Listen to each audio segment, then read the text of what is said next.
Hey, what's up guys? Josh here from MobileTechVideos.com today with another ROM tutorial. Today we're going to be talking about ODIN, the actual ODIN software, and how to use it to reflash your phone and do some other things like that. Now I'm going to go ahead and open up the software. This is ODIN 1.7. I believe 1.8 is available now. I'm going to package this with 1.7 as that's the version we're dealing with today. You can try the newer version if you'd like, but I do recommend probably using the latest version, as it tends to get more stable as time goes by. And today we're not going to talk about the full extent that ODIN can do. We're just going to talk about flashing firmware and maybe a couple other little things. Now, as far as ODIN goes, to flash firmware, we're going to be dealing with the PIT and the PDA. The PIT is a .PIT file, the PDA is a .tar file. That tar file contains a lot of other things, such as the modem, the kernel, the factory RFS. The PIT file itself is a BML partition layout file that tells ODIN how to flash the files to your phone. So we're working with a Samsung Vibrant today that we're going to flash back. We've done some stuff here. We've rooted the phone, changed some things, and we want to flash this phone back to stock.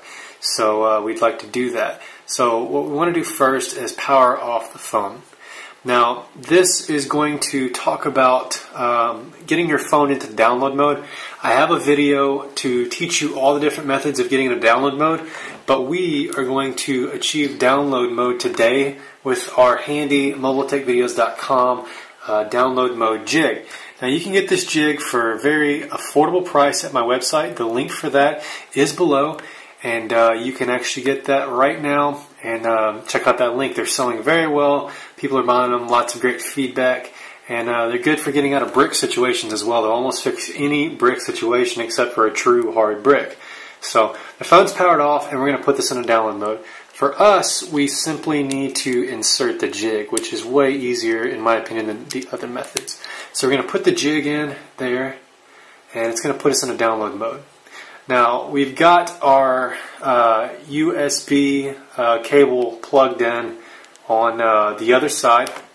I guess the phone took a little longer than I thought to power off. Once it did, it popped right into download mode as expected. So we've got our USB cable plugged in on the PC side. At this time, with ODIN open, we need to plug in the cable to the phone. It plugs in, and our COM is detected. Now, before all this happens, you need to make sure that you have the actual Galaxy S drivers installed on your computer. Your machine needs to understand what the phone is, or else this won't work.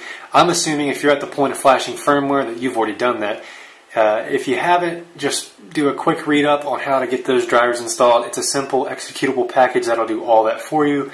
But for the most part, most people have had their computers see their phone before, so we're not going to get into how to install drivers today with this video. So once our phone's plugged in, we're still in download mode. We got there with our jig, and we've got a COM port. This means that ODIN has now added and accepted the device. Now we can pick our PIT file. So for us, we're going to go with the Vibrant PIT. I've renamed it for simplicity's sake. There's the Captivate PIT. To be honest, they're probably the same thing, as the BML partition schema is actually the same. But we're going to pick our Vibrant PIT, and then we're going to choose our firmware. We're going to flash back to the stock Vibrant JFD 2.1 firmware. So that's a tar package. Now, if I wanted to show you what that looked like, I could actually go out to that package. I'm going to go ahead and show you guys this, so that way you can see what's inside of these tar files. So Android ROMs, and I think I'll keep it out here. There it is, JFD. And let me close the free message for WinRAR. I use WinRAR to open these packages.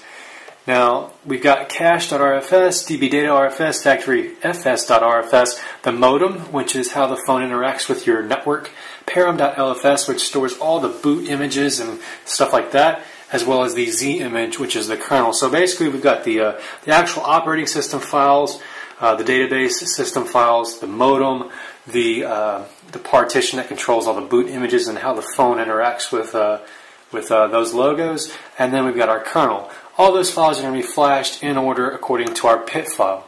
So that's what makes up a typical firmware tar package. So we've already picked our PIT, we've picked our tar file. Now be sure to do this in the exact order I said. You open ODIN, you put your phone into download mode, connect it to the PC, and this will pop up. Select your two files for PIT and PDA, and now we're ready to start. So at this point we can literally just click start.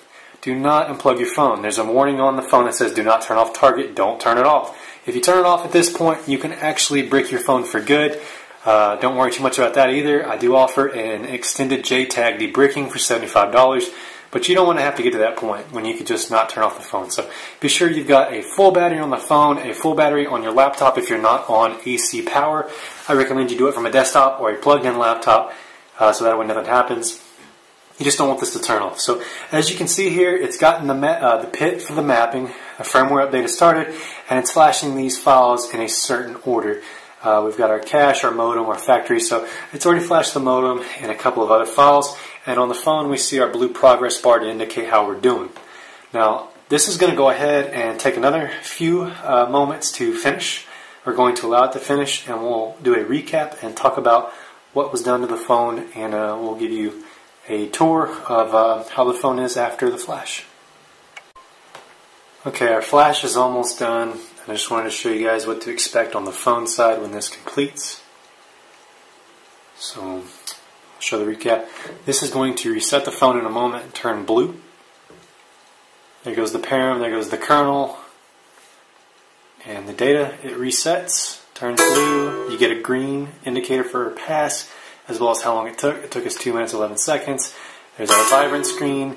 We're going to get some information to confirm that everything it thought it did checks out correctly, and then we're going to do a formatting data, blah, blah, blah, blah. Keep in mind that this process will wipe all the applications you've installed on the phone. This does not wipe the actual internal SD card, but it does wipe all system folders as well as any applications. So be sure to back those up ahead of time. Remember, I do have a titanium backup video as well as an SMS backup video to teach you how to back up applications and text messages. You can view either one of those right here next to my two fingers, and you can see that as well. So now we're booting up. Now this first boot can take a little bit. It's the first time the phone is doing media scanning and a lot of the other processes it does on the first boot. It's building your dalvik.cache file as well, which takes a moment. So we're going to give it a second, and we'll come back and review our changes and recap, and we'll be done. Okay, so the phone's back up. We are completely back, fresh out of the box, 2.1 firmware. It's doing a little more media scanning, but obviously this is completely flashed back to stock, and we can verify that in the About Phone settings. We've got the stock Eclair build number, no custom ROM, stock kernel version. The baseband is now JFD for the modem, which also confirms our firmware version is 2.1 update 1.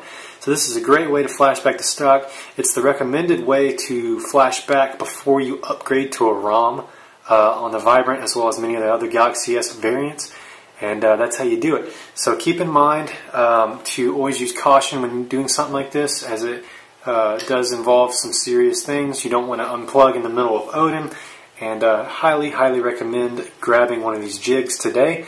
They're very cheap. The link's in the description below, and we saw a lot of them, and we have a lot of happy customers. So appreciate you guys for considering to buy that product. Be sure to donate to us if this video saved you time and a major headache. We appreciate our donations. They help pay our web hosting, and I can't say thank you enough to the people that have actually donated at this point. I appreciate each and every one of you, and you guys really help me out a lot. So I appreciate you for appreciating me. So anyways, if you're ready to take on a mod or a firmware flash like this, good luck.